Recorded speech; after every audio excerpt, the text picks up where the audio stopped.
જય શ્રી કૃષ્ણ. ગણપતિ બાપ્પા મોર્યા, મંગલમૂર્તિ મોર્યા.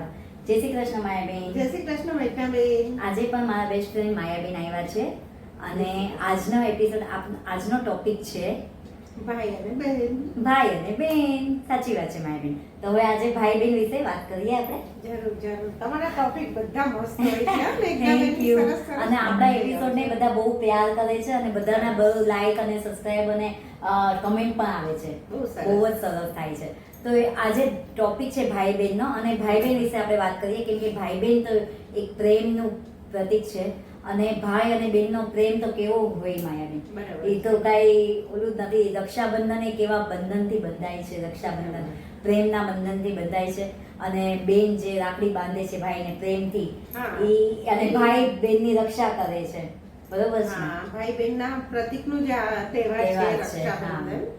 અને ભાઈ નાનો હોય કે મોટો હોય, સાચી વાત છે. એ ભાઈ છે ને એ પિતાની ગરજ સારે છે આપણા. સાચી વાત છે. સાવ સાચી વાત. જ્યારે આપણે મોટા થઈએ ને ભલે આપણાથી નાનો ભાઈ હોય પણ જ્યારે આપણા પિતા નથી હોતા ને તો એ ભાઈમાં આપણને આપણા પિતાના દર્શન થાય છે. સાચી એ વાત. પિતા જેવું કામ આપણું કરે છે. સાવ સાચી વાત છે. એટલે ભાઈ તો હોવો જ જોઈએ. સાવ સાચી વાત છે.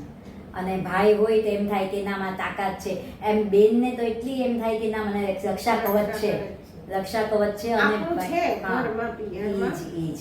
અને ભાઈ મોટા થઈને ભાઈ કેટલું પ્રેમથી બોલાવે બેનને કે ઘરે આવો. હા. બેન બોલાવે ભાઈને પ્રેમથી ઘરે આવો. ભાઈ બીજમાં પણ બોલાવે જમવા.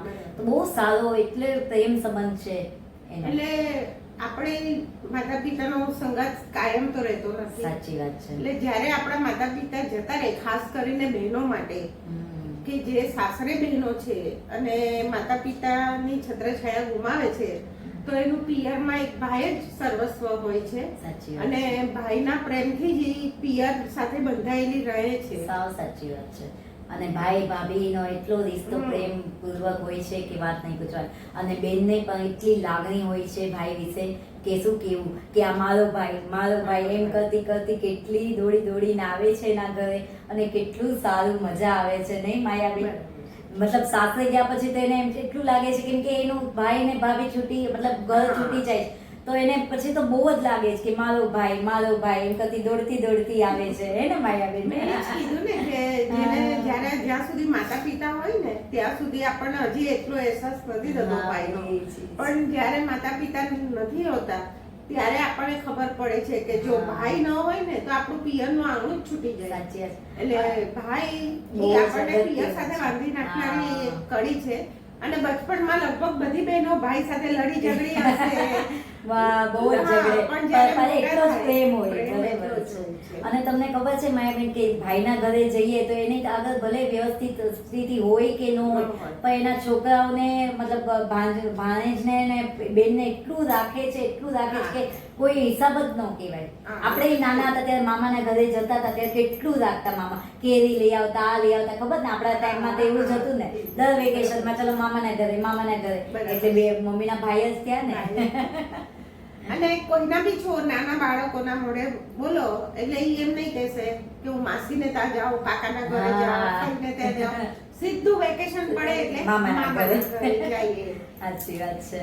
એટલે મામામાં બે માં આવે. હા, તમે બરોબર. જ્યારે એક માં બોલો છો ત્યારે આપણી માં હોય છે પણ મામા બોલીએ છે ને ત્યારે એમાં બબ્બે માનો સમાવેશ થઈ એટલે જાય છે. સાચી વાત છે. એ તો બહુ સાચી વાત કરી માયાબેન.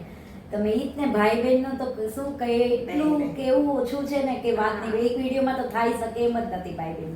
અને પહેલા તો પિક્ચરોમાં અને એમાં પણ જો કેવા સરસ કોણ ગીત હલાવે આવતી છે હતી. લીમડીને કોણ હલાવે પીપળી, ભાઈની બેની લાડકી ને ભાઈનો ઝુલાવે લાડકી. બહુ આ સરસ બધા ગીતો ગીતો આવતા. હતા. સાચી વાત છે. અને પહેલાના જમાનામાં તો મેં એવા પણ સાંભળ્યા છે કે 7 બહેનોને એકનો એક ભાઈ હોય હા. અને 7 બહેનો મોટી હોય. સાચી વાત કે છે. પહેલાના જમાનામાં શું જ્યાં સુધી છોકરો ન થાય ત્યાં સુધી રાહ જોતા.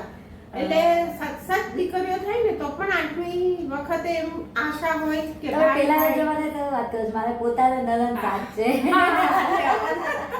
અને અમે એટલા અને છીએ. ભાઈ 7 બહેનોનો નાનો હોય હા. તો એ 7 બહેનોને સંભાળી સંભાળી લે લે છે. છે. એના સાચી વ્યવહાર વાત છે. સંભાળે સાવ છે. સાચી વાત છે. બધું એમ સંભાળી લે છે. ઈ કુદરતી જ ભાઈને કુદરતી શક્તિ આપે છે. શક્તિ આપે હા, છે ભગવાન. કે ઈ 7 સાચી બહેનોને વાત છે. સંભાળે છે પણ એને એવું નથી લાગતું કે મને બોજ છે. છે સાચી વાત છે. અને ભાઈ નાનો હોય તોય તે બહેનોને એટલી રક્ષા કરે જ ને, જ્યારે પણ બેન કોલેજ જાય કે ટ્યુશન જાય કે એની પાછળ પાછળ જતો હોય, ધ્યાન રાખતો હોય અને બધું ઓલું કરતો હોય. હા, સાચી વાત છે. એટલું ઓલું કરતો હોય ને કે વાત નહીં પૂછવાની. બરોબર ને માયાબેન? સાચી વાત છે. એટલે ભાઈને તમે કોફી પીવો થોડીક, આપણને મસ્ત થોડી કોફી બનાવી દે. Thank you. ચીયર્સ. તો બસ ભૂલચૂક માફ કરજો, અમારાથી કાંઈ પણ ભૂલચૂક થઈ હોય તો. અને ભાઈ બહેનની તો હજી વાત શું કરીએ, આપણે ટોપિક જેટલી કરો એટલું ઓછી હા, છે. ઓછી જ છે ભાઈ બહેનોની. ને ભગવાન દરેક બહેનોને ભાઈ તો આપે જ. હા, ઈ તો ભાઈ છે. વિના એનું જેને ભાઈ નથી ને એને આ પ્રેમ સમજ જ ન નથી થઈ પણ. શકે સાચી વાત છે. કે ભાઈનો પ્રેમ શું છે. સાવ સાચી વાત છે. તમે અડધી રાતે ફોન કરશો ને તો પણ ભાઈ ભાઈ પહેલા આવી આવીને જશે. ઊભો રહેશે હા. તમારા આગળ. ભલે ભાઈ અમીર હોય, ગરીબ હોય, ગમે તે સાચી વાત પરિસ્થિતિ છે. હોય, પણ બહેનનો પ્રસંગ ભાઈ સાચવી જ લે છે. છે, સાચી વાત છે. અને એ હોય ને તો ખબર નથી પડતી કે આ મેરેજ નો પ્રસંગ થઈ ગયો કોઈ કે પણ કાંઈ- પ્રસંગ કોઈ હોય. પણ પ્રસંગ બધો જ કામ બધા ઈ પ્રસંગો સંભાળી લે છે.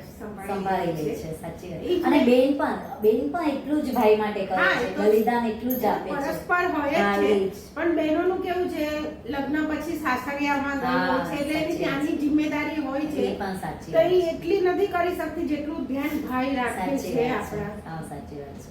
એટલે બસ ભગવાને આપણે ઈ જ પ્રાર્થના કરીએ કે હા. દરેકના ભાઈઓને 100 વર્ષનું આયુષ્ય આપે એ અને સ્વસ્થ તંદુરસ્ત રાખે અમારા બધા ઈ તો બરોબર ભાઈઓને. છે માયાબેન, પણ હું ઈ જ કહું છું કે ભાઈ બહેન નો રિશ્તોય તે એકદમ અમર રાખે. કેમ કે હા. માયાબેન આજકાલ ઘણા લોકોને જોવે તો ભાઈ બહેન ને પૈસા માટે ઓલું થાય છે ને, કોઈક લોકોને 100 માંથી હા, 10 એવા ટકા પણ લોકો છે. હશે હા. કે એવું થાય છે કે પૈસા માટે ભાઈ બહેન સાથે નથી બોલતા કે વકીલમાં જવું, મતલબ અદાલતમાં હા. જવું પડે. તો એ બધું બંધ કરી દેજો. પૈસો કાંઈ જ નથી. હા. કેમ કે કઈ ઉપર લઈને કોઈ જવાનું નથી. પૈસો નથી, ખાલી હાથે આવ્યા તે પૈસા ખાલી માટે હાથે સંબંધ ન બગાડવો હા. જોઈએ. ખાલી હાથે જવાના છે, એટલે સંબંધ ન બગાડવો જોઈએ. અને ભાઈ બહેનનો રિશ્તો બહુ અતૂટ છે, એટલા માટે હું પ્રેમથી પ્રાર્થના કરું છું કે બધાને ભાઈ બહેનની રિશ્તો સારો ટકી રહે. Thank you so much. આજનો ટોપિક પૂરો કરીએ છીએ માયાબેન. નેક્સ્ટ ટોપિક સારો લઈને આવશું. તમને અમારો વિડીયો ગમતો હોય તો લાઈક કરજો, સબસ્ક્રાઇબ કરજો અને કમેન્ટ પણ કરજો. જય શ્રી કૃષ્ણ. જય શ્રી કૃષ્ણ.